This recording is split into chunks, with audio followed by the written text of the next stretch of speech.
Hello, magandang morning. Si Kuya Jun po ito. Maiba naman po tayo kasi lagi po tayo nagbablog o nagsishare mga sa review natin, online free review tungkol sa Napolcom, PNP, Civil Service at saka dito sa PRC Real Estate. Maiba naman po tayo. Ngayon, umaga is Friday, November 15, 2024. Sa mga empleyado po sa gobyerno o sa private sector at saka opisyal sweldo po ngayon kasi 15 at saka bonus masaya, masaya talaga sila ngayon. Okay.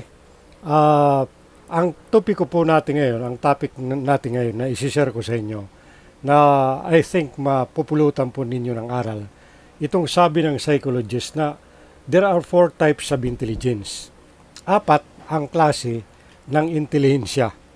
Okay, there are four types of intelligence. Pero bago ang lahat, bago tayo to dive into it, sabi pa nga ng iba, kung pwede po like kayo, subscribe sa accounting channel po natin, Jun Malubago Vlogs, para sa mga darating na panahon, kung mayroon tayo uh, ina-upload ng mga malaman, kasi we commit to have a content which is meaty, substantial in character.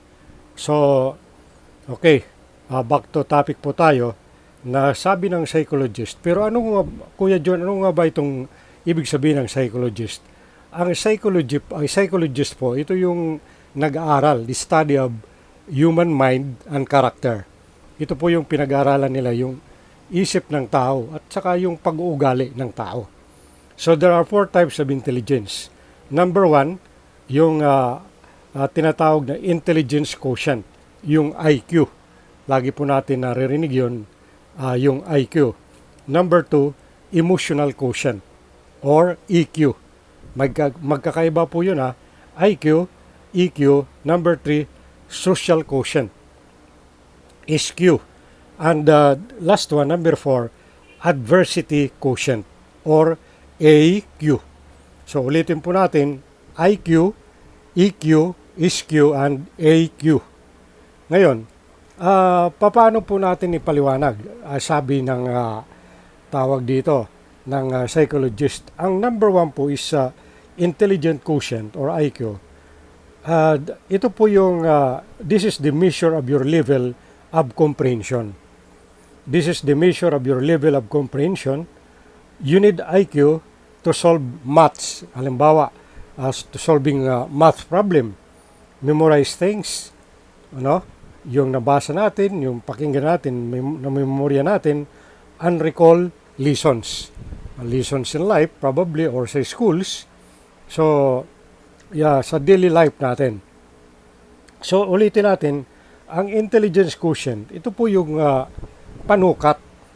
Panukat po ito sa Tagalog. Measure is panukat, takal ng level ng pagkakaintindi po natin sa mga bagay-bagay. Ano po yung Kuya Jun ng mga bagay-bagay? Halimbawa, how to solve math problems, yung 1 plus 1 equals 2. Sabi pa nga, nagbibiro yung iba, 1 plus 1 equals 11. So, yung pag-solve natin sa algebra. So, at marami equation at marami pang iba. Memorize things.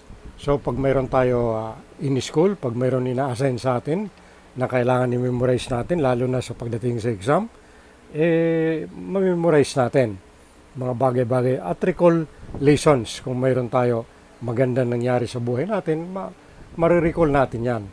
Okay, at saka mabibigyan natin ng daan yan na maalala po natin yan, be it good or bad lessons in life. So yun po yung IQ, intelligence quotient. Ang number 2 po is emotional quotient or EQ. Anong ibig sabihin po nito, Kuya John? Ang EQ po, emotional quotient, this is the measure of your ability to maintain peace with others. Ability to maintain peace with others, keep to time, be responsible, be honest, respect boundaries, be humble, genuine and considerate.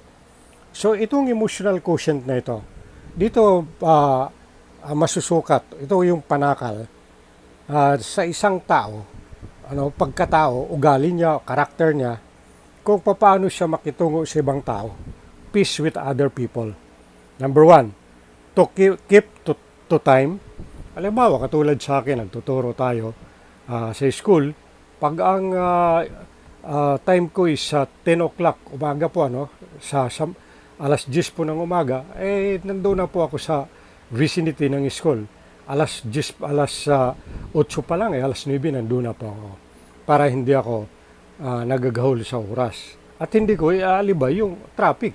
Kasi talaga given na po yung traffic mula nung panahon ng kupong-kupong nag-aaral po tayo ng college. Matraffic talaga. Be responsible.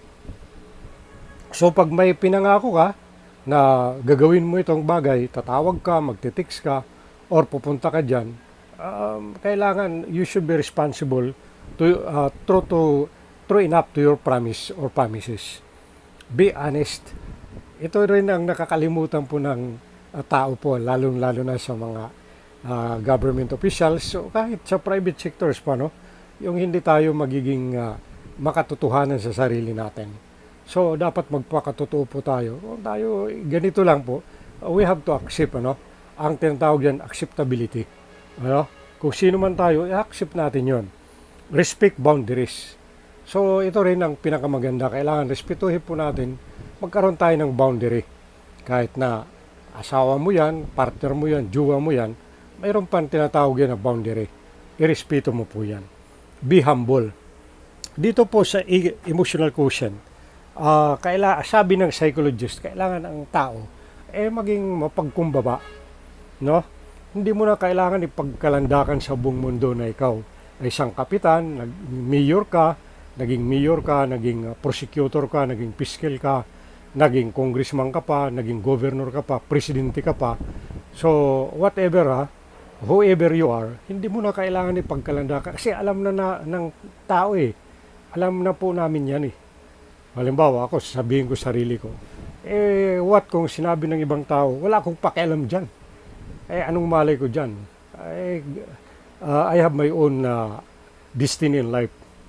So, dapat kung halimbawa, naging doktor ka, naging kung sino ka man, abogado ka man, o naging scientist ka man, whoever you are, pasalamat ka po sa puong may kapal, sa Diyos na binutuhan ka ng tao at linuklok ka dyan.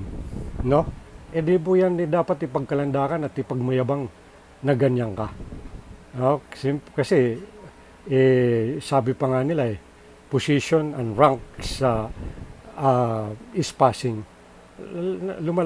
Dumadaan lang po yan sa buhay ng tao. So dapat maging humble tayo. Genuine and considerate. So ito maging makatotoo po tayo. At we have to be considerate. Mapagbigay po din tayo sa ibang tao. Kung mayroon hinihiling, pagbigyan natin sila. Kung ano man yung sinasabi nila. Okay. Number 3, social quotient, EQ. Pangatlong klase po ng intelligence ng tao, yung tinatawag na social quotient or EQ. This is the measure of your ability to build a network of friends and maintain it over a long period of time. Ito po yung EQ na ito.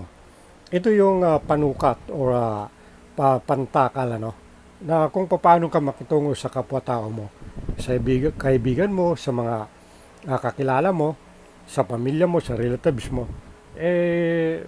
Mayroon dyan naging kaibigan natin for a long period of time.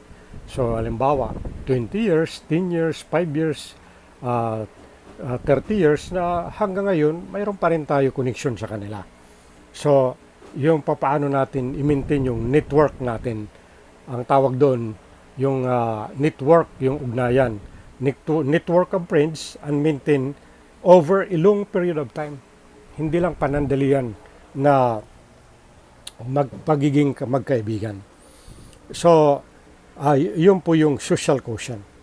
Ngayon, sabi ng psychologist, itong mga tao po, people that have higher EQ and SQ, yung mga tao daw na mataas yung emotional quotient and social quotient, tend to go to farther. Yun po yung mga nagtatagumpay po sila in life than those with high IQ. Okay? But EQ, but low EQ and SQ. Mga nagtatagumpay po yung mga intelligence quotient at saka social quotient rather than IQ. Ito po yung mga generally po yun mga nagtatagumpay according sa study ng psychologist. Most schools capitalized in improving IQ levels while EQ and SQ are played down.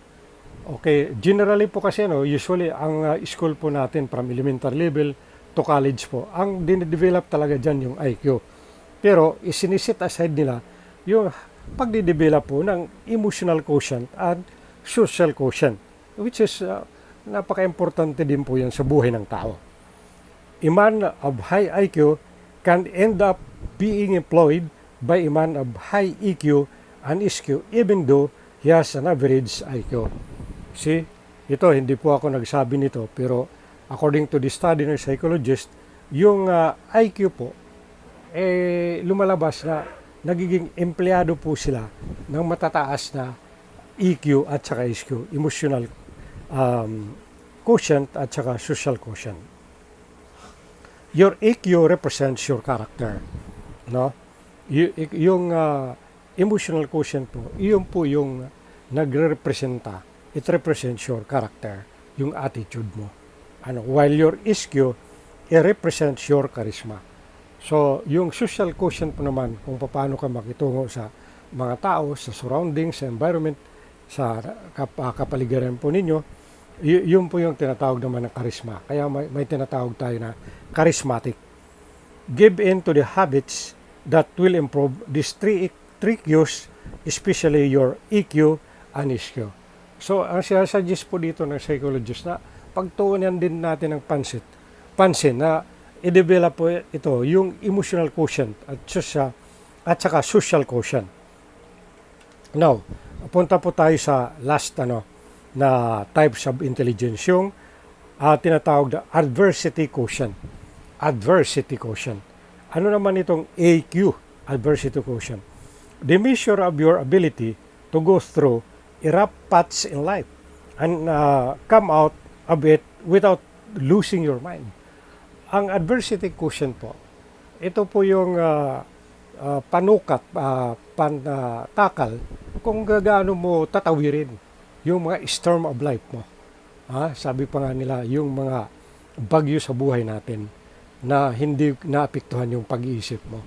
So, yun, hindi po maiwasan, whatever status you in your life, hindi mo maiwasan na magkaroon ka ng mga pagsubok sa buhay.